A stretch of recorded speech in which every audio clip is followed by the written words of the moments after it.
Assalamu alaikum wa rahmatullah. Inshallah, as you already know, tonight is a special night. Alhamdulillah. Our Ustad Abu Bakr highlighted the importance of these odd nights, especially the 27th and the other odd nights as well. So, inshallah, I've got a few things to go through, but I'm not going to spend too much time, as it's the night of action, of prayer, rather than talking. And unlike many other masajid who spend time collecting money and things, we do slightly different at this masjid. We are slightly, those of you who attend regular, we're not the normal type of masjid that you're probably accustomed to. So, alhamdulillah. But, so the first thing I want to mention is the Eid Salah. Okay? Eid Salah, inshallah, the plan A is obviously the park, and that is weather permitting. Okay? We are constantly checking the weather. It doesn't look too bad, or it doesn't look too good either. Yeah, it's one of those things that you can never guarantee. So inshallah, if the park time is 9:30, Eid Salah will start at 9:30 prompt. Okay. If it rains, then we will have to use the masajid and areas. Okay. So the first Jama'at will be at 7 a.m. First Jama'at, 7 a.m. Second Jama'at is at 8 a.m., 9 a.m., 10 a.m., and the final one is at 11 a.m. Okay? Now, you've seen the size of this masjid, you've seen the issues we've had. If everybody turns up at 9 o'clock, we're going to have a huge problem here. We can't cater for everyone. We get about 4,000 people turning up in the park. And alhamdulillah, we're quite blessed to have these people come.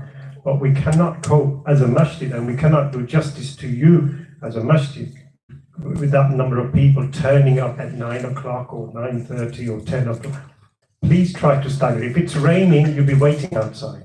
Like last year, we had so many people get wet, miserable. They were dressed nicely. Our sisters were dressed really nicely, and they were all wet, and it wasn't a nice scene. Yeah. So please bear that in mind. If it rains, come to the masjid, but either come to the early Jama'ats, 7, 8 o'clock, or the later one, but try to stagger it if you can. Inshallah. Inshallah. The other thing as well is that obviously this is a month of dua. This is a month that we ask forgiveness to Allah and make dua for people who are ill, who are in hospital at the moment, who are not able to come to the masjid. And those who were here last year are no longer with us this year. May Allah give them Jannatul Firdaus, inshallah. The other thing as well is that obviously, alhamdulillah, we have quite a few volunteers who've been volunteering day in, day out, helping us in the masjid to get a better sort of experience. These brothers who have been here every day, giving up their time to serve us, to help us, inshallah, for the sake of Allah. May Allah reward them, and especially the brothers who have been bringing the iftar. We've had something like 100 plus people coming every day for iftar, and they've been providing food. May Allah bless them as well, inshallah. Inshallah.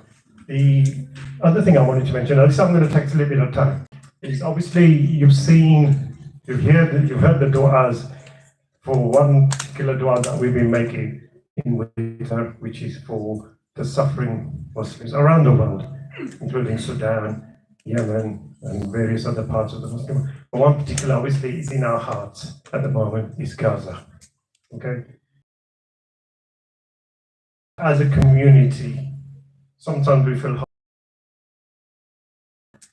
So the Brother Usher, meticulously, he was very adamant that if we had a vehicle for administration or anything like that, it's 100% of what it is that we've teamed up with. It's called 13 Rivers Trust. They have on ground in Gaza. These are Palestinian charities that are actually on ground in Rafah at the moment, right? So they are also providing medical aid, they're providing food aid, and also sanitaries for sisters as well, because that's another important thing that they are suffering from. Do you eat or do you keep your dignity? this is something that the sisters are in dilemma of. So alhamdulillah, this particular charity is trying to help that, okay?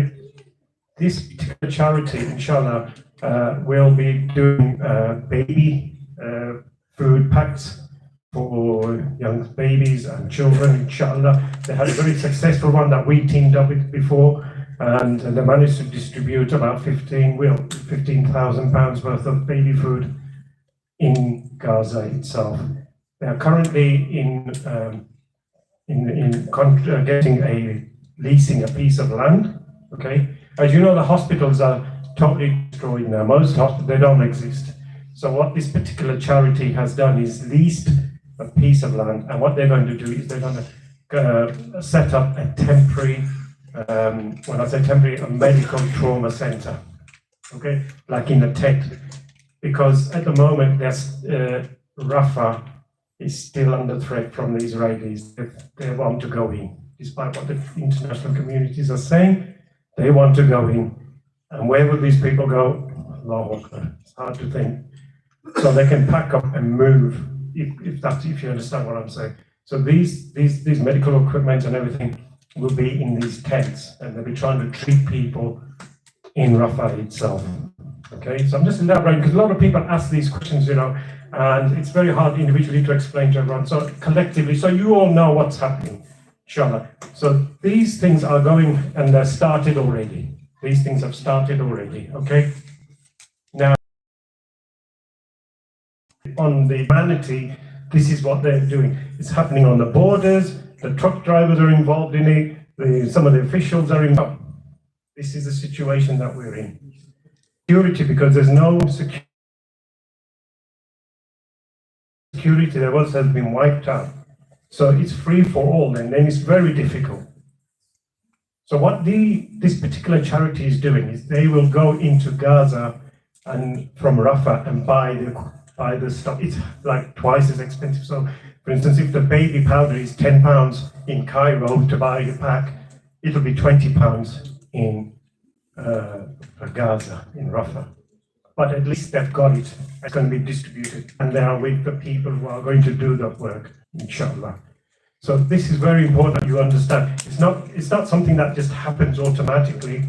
There's a lot of process, a lot of time that goes in to process. I think sometimes we forget that we are really struggling in Gaza to get things across ASAP. So inshallah, do remember that it takes time.